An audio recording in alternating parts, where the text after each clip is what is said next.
Hello दोस्तों, जय माता की। नवरात्रि का चौथा दिन माँ कुष्मांडा को समर्पित होता है। माँ कुष्मांडा को सृष्टि की रचयिता माना जाता है। कहते हैं कि जब चारों ओर अंधकार ही अंधकार था, तब माँ ने अपनी हल्की मुस्कान से इस पूरे ब्रह्मांड की रचना की। बहुत प्राचीन समय की बात है, जब ना तो पृथ्वी थी, न आकाश, न सूर्य, न चंद्रमा। चारों तरफ केवल अंधकार ही अंधकार था। तब अचानक एक दिव्य प्रकाश प्रकट हुआ। वह प्रकाश कोई नहीं और बल्कि देवी माँ कुष्मांडा का स्वरूप था। माँ ने जब अपनी मधुर मुस्कान से बिखेरी, तभी उस मुस्कान से एक छोटा सा अंड उत्पन्न हुआ। यही अंड आगे चलकर पूरे ब्रह्मांड में बदल गया। माँ कुष्मांडा ने इस ब्रह्मांड की रचना की और उसमें जीवन का संसार किया। उन्होंने सूर्य, चंद्रमा, तारे, ग्रह, नक्षत्र सभी का निर्माण किया। माना जाता है कि माँ कुष्मांडा सूर्य के भीतर निवास करती है और वही पूरे संसार को ऊर्जा और प्रकाश भी देती है। इसी कारण उन्हें आदि शक्ति भी कहा जाता है। जब असुरों का अत्याचार बढ़ने लगा और देवता भयभीत हो गए, तब सभी देवता मिलकर देवी दुर्गा का आराधना करने लगे। तब माँ कुष्मांडा ने अपनी 8 भुजाओं वाले रूप में प्रकट होकर असुरों का संहार किया और देवताओं को भय से मुक्त कराया।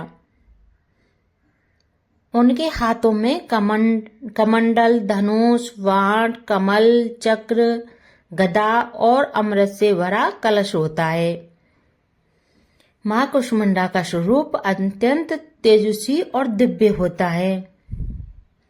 उनके चेहरे पर सदैव मुस्कान रहती है, जो यह दर्शाती है कि सृजन और सकारात्मकता ही जीवन का मूल्य होता है। उनकी पूजा करने से जीवन में ऊर्जा और शक्ति मिलती है और रोग और कष्ट दूर होते हैं। घर में सुख समृद्धि आती है। एक भक्त की कथा। एक बार एक गरीब भक्त था, जो हर दिन माँ कुष्मांडा की पूजा करता था। उसके पास धन नहीं था, लेकिन वह सच्चे मन से माँ को एक छोटा सा कद्दू अर्पित करता था। उसकी भक्ति से प्रसन्न होकर माँ ने उसे दर्शन दिए और कहा, तुमने सच्चे मन से मुझे याद किया है। मैं तुम्हारे सारे दुख हरूंगी। कुछ ही दिनों में उसका जीवन बदल गया। उसके घर में सुख समृद्धि आ गई और वह खुशहाल जीवन जीने लगा। इस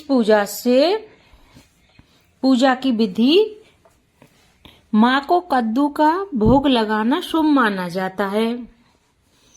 हरे या नारंगी रंग के वस्त्र अर्पित करें। ओम देवी कुष्मांडाय नमः मंत्र का जाप करें 21 या 11 बार। माँ कुष्मांडा हमें सिखाती है कि छोटी सी सकारात्मक सोच भी बड़ा बदलाव ला सकती है। मुस्कान में अपार शक्ति होती है। सच्ची भक्ति से हर समस्या का समाधान संभव है।